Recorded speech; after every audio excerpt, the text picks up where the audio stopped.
Kiamat tak sampai lagi, Israfil tak tiup sangkakala lagi, mati pun tak lagi. Malam ni kita dengar, apabila satu orang yang tangan kiri dia terangkat, apa yang akan berlaku dekat dia? Fayaqulu ya laitani lam uta kitabiyah. Dia pun kata, celakalah diri aku kalaulah tak ada kitab-kitab ni. Kitab tu buku amalan. Walam adri ma hisabiyah. Kalaulah tak ada timbang-timbang ni, timbang habis lagi, bahagian dia habis lah. Tangan apa yang naik? Tangan kiri dia yang naik.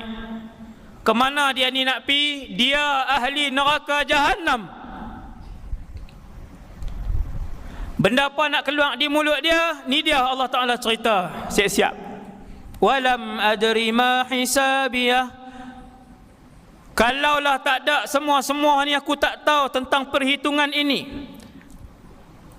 Ya laitaha kanatil qadiyah. Kalaulah dulu tidak ada hari kebangkitan. Ma aghna anni maliyah. Dia pandang ke kanan. Allah tunjuk harta dia, bagi nampak. Dia kata sekupang pun tak boleh pakai. Allah tunjuk lepas mati tertinggal 170,000, tak ada guna pun. Mati 170,000 duduk dalam bank. Waktu tu Tuhan akan tunjuk dekat dia. Dia akan kata ma aghna anni maliyah. Sekupang tak boleh pakai.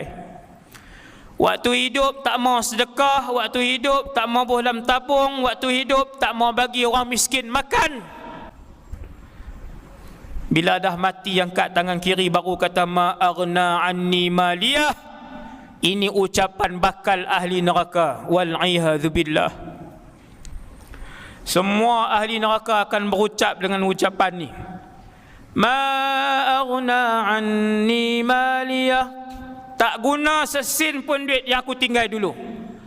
Halaka anni sultaniyah. Tak guna satu jawatan pun yang aku pegang dulu. Dulu jadi menteri besar, dulu pernah jadi menteri, dulu pernah jadi exco, dulu pernah jadi sultan, dulu pernah jadi presiden. Satu jawatan pun tak boleh pakai. Bila dia ni nak sebut, bila mana tangan kiri dia terangkat, ingat orang yang ada jawatan.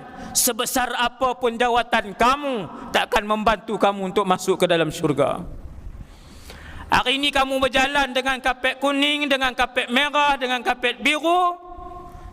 Satu hari nanti bila tangan kiri kamu yang diangkat, kamu akan sebut halaka anni sultaniyah. Ini ayat Quran dan Allah cerita apa yang akan berlaku di mahsyar.